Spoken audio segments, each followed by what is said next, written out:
The Nigerian government spent an estimated 4.22 trillion around debt servicing in 2021 alone, which is a 29.3% increase from last year's amount, while revenue grew slightly at 9.3%.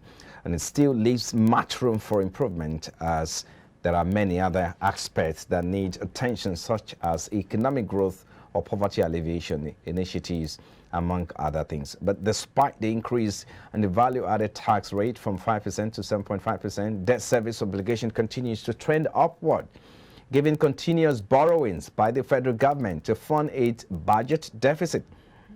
So what is the impact of this on Nigeria's economy? So that's our next talking point now. Olaoye Baboye is a research analyst and development economist. He joins us now. Thank you for your time. We appreciate you. Thank you for having me, and good morning to you. Yeah, good morning. What do you make up of these this latest figure? Government is spending almost all what it has made or generated and servicing debt alone. First, let me start by asking you what your opinion is, and of course the implication of these on the country's treasury. Okay, once again, thank you for having me. This has been one of the major concerns, in terms of Nigeria's elevated debt servicing. I know it's a ripple effect of, number one, elevated borrowings.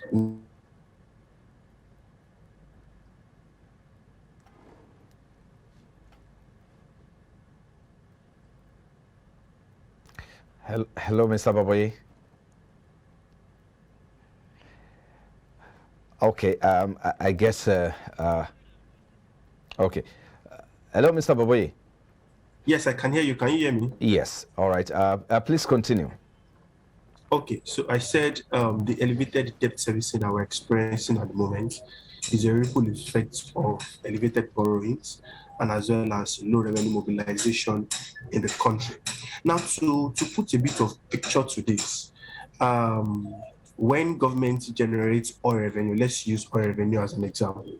When government generates oil revenues, right, typically in a period where crude oil price is relatively elevated, you would expect that oil revenues will also go higher, which could reduce, the level of borrowings and as well as the level of deficit. But the picture is a bit different from Nigeria. Take, for instance, in 2020, we discovered that the gross revenue from oil that the government generated, about 32.4% of that was spent on subsidies, right? And the reason for this is because Nigeria is subsidizing. So, number one, there is a revenue problem. Number two, there is also an expenditure problem, which continues to worsen the debt servicing situation of the country, right? In terms of the implication for that, Before you go to implication, just a follow-up question there. When you say revenue problem, is it that we're unable to generate, or we generate, and then you talk about spending? So when you say expenditure issue, so what exactly are you talking about? Is it the way we spend, or we're not spending the right way? Please, you need to break it down. Yes, I will break this down. Let me pick oil revenues, for instance.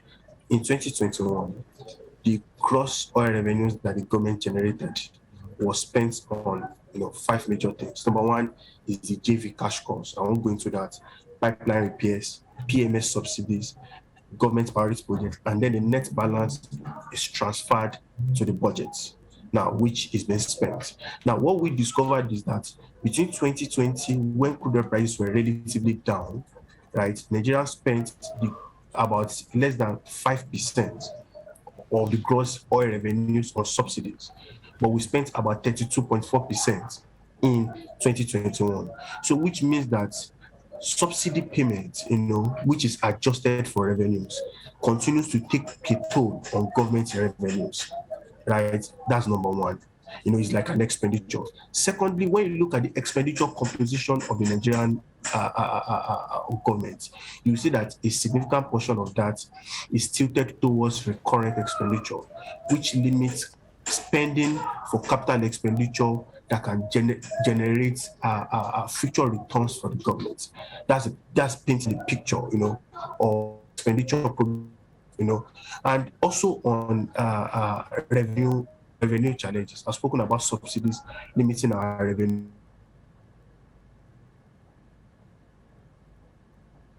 Well, other sources of revenues, revenues from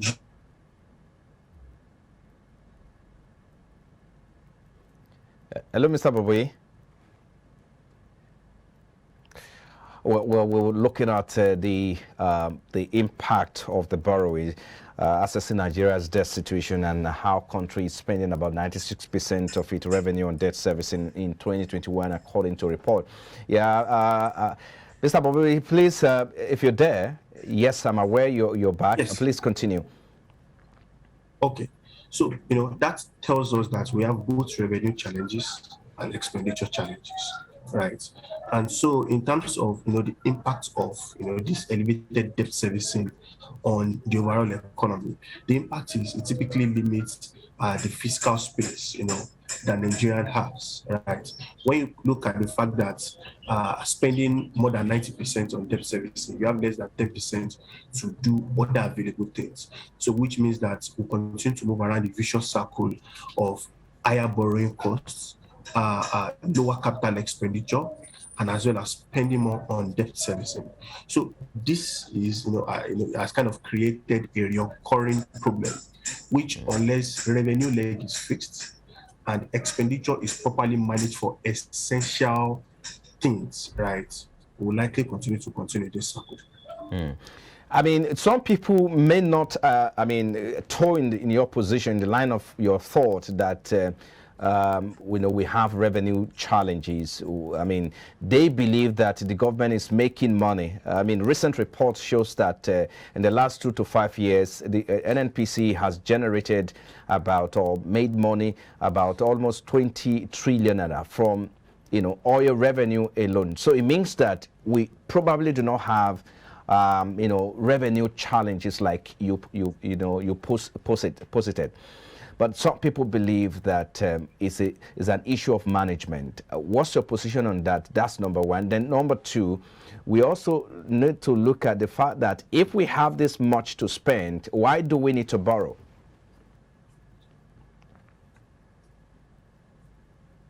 Mm-hmm.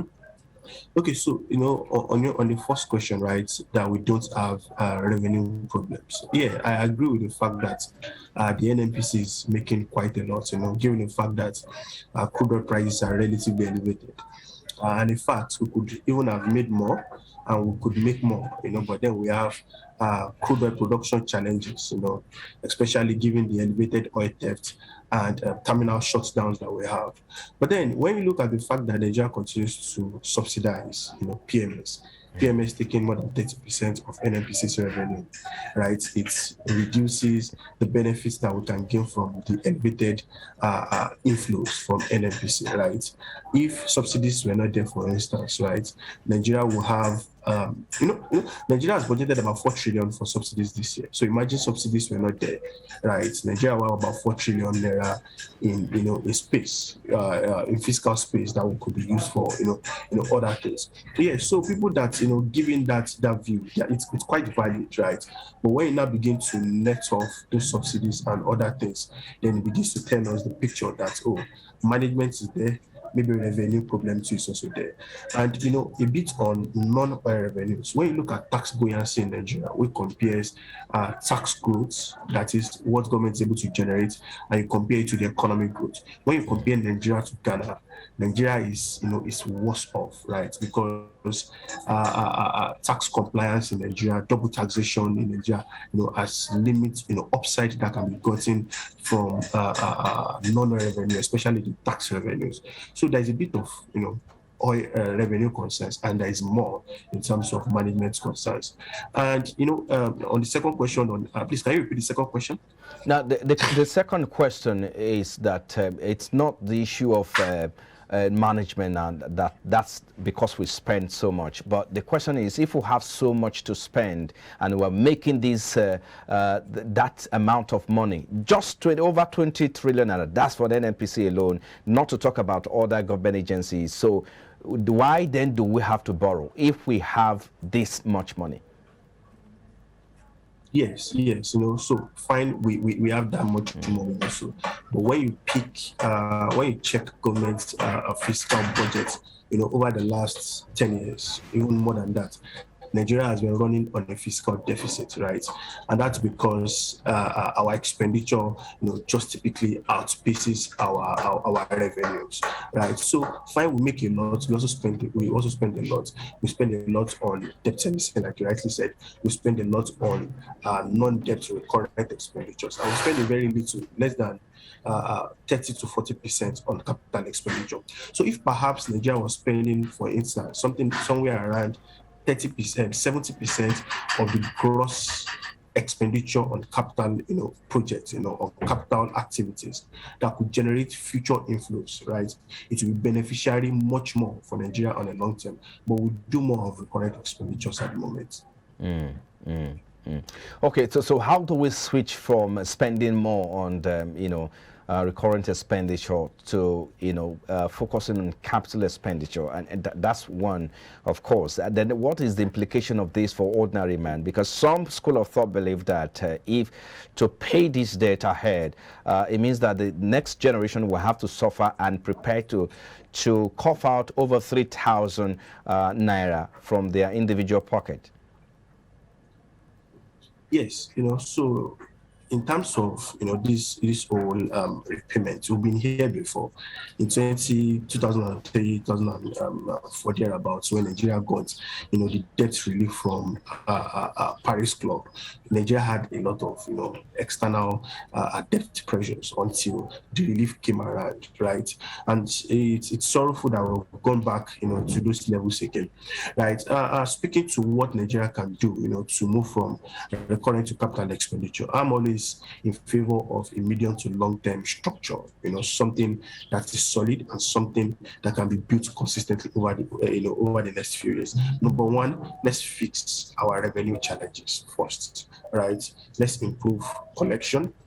Let's cut off on non-essential expenditures, right? Non-essential expenditures. Let's cut off projects that are not generating future cash flows, which could help the government, to meet its future obligations. If we're able to cut off non-essential expenditures and improve revenue mobilization in the country, looking at other sources aside from oil, improving and deepening the non-oil sector, right? Revenue will improve. Once revenue improves, we'll have enough legroom, to spend more on capital expenditure. And if this trend, if you imagine you having revenue growing at about 40 to 50% annually, over the next 10 years, Nigeria will have enough to meet its debts, to partly clear its debt, and also have enough for capital expenditure. So it's a long-term work. It's not something that can be done suddenly. It's long-term, and it has to be progressive. But there is need for a well laid out plan by the government. Workers, it's a pre-election year. The government is preparing to, perhaps may focus more on election matters ahead of the 2023 presidential election. Do we expect to see government borrowing more?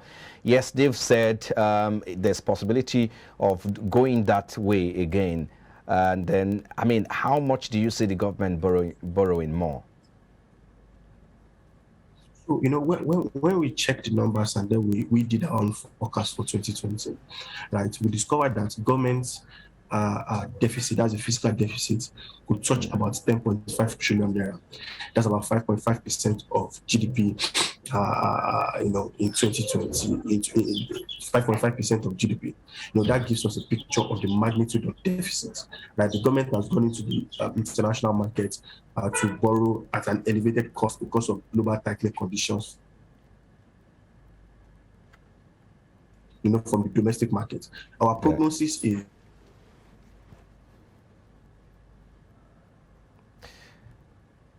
Hello, Mr. Baboye. Well, I don't know if you can hear me. Let's just try to wrap it up now. Hello, can you hear me? Yes, I can. Can you? Okay, yes, I can hear you now. Well, just try and see how we can wrap it up. Okay, great. So I said we're likely to see increased borrowings from the government, right? Because our projected deficit for this year is above 10 trillion naira. Okay, and is that healthy? No, it isn't. It isn't. It's increased debt costs, for governments in the future. It's all right. I think we'll just have to leave it there. Thank you so much, Mr. Olaye Baboye. He's a research analyst and development economist. Thank you for coming on the program. We'll appreciate your time.